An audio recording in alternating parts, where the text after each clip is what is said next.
Hi, I've got another vignette for the Gramps file.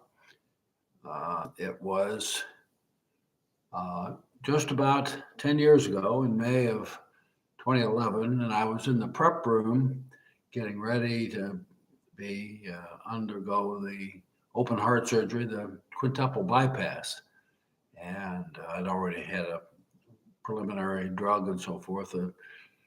The smart alecky nurse said that he won't remember anything about what we talk about. But Alexis wanted to know, uh, want to be able to tell when I was back from the operation. So she's decided to test this proposition.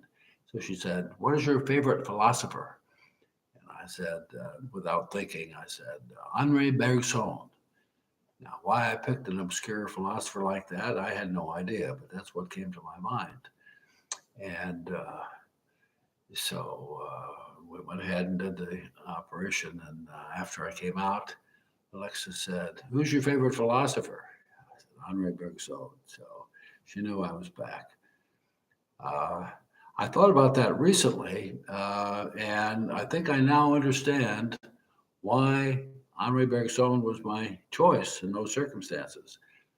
His most famous concept, he's an early 20th century philosopher, and his most important concept is Elan vital, the idea of a vital spark. And undergoing an operation like that, I somehow decided that I wanted to keep that vital spark. Bergson was really beaten up by the behaviorists, psychology and philosophy. Had a materialistic and behavioristic turn, and what made me think of this was that Rudolf Steiner. Uh, I've been listening to a lot of YouTube audios on Rudolf Steiner, who was in that same period and writing very prolifically about what he called spiritual science. And occurred to me was that, and he was fighting materialism. He had a boogeyman, and he approached it from every which way to undermine what was then was a classic materialistic, deterministic philosophy. And so he was not anti-science, but he was very keen on pointing out the limitations of the natural science methodology. And of course, his own methodology. If you think about Steiner, and most people know Steiner, if at all, through the Waldorf schools. He was also very much a pioneer in biodynamic agriculture and other things. But he was also clairvoyant, and so what he presents in great detail in very complicated German sentences. In translation, they're very difficult to follow. um, is the idea that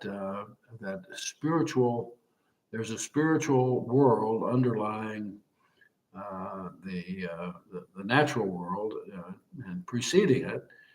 Uh, the world came out of the material world came out of the uh, influence of the spiritual world, and he's got all kinds of spiritual beings that he talks about.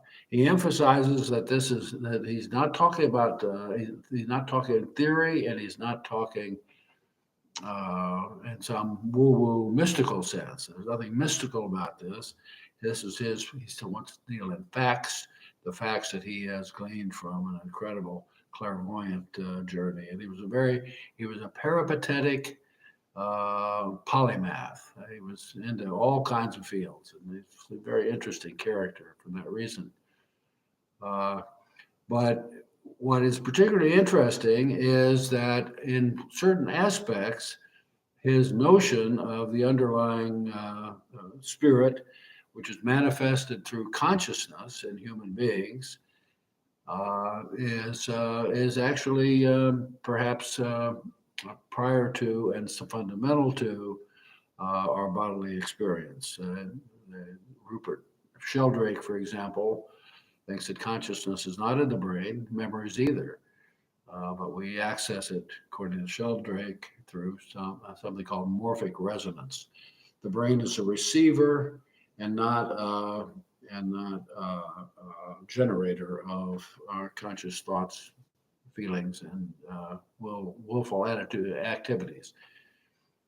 Uh, so all of that is very interesting to me, and there's also a guy named Donald Hoffman, who, not my cousin Donald Hoffman, but a neuroscientist who also argues the same position that the universe is an emerging consciousness.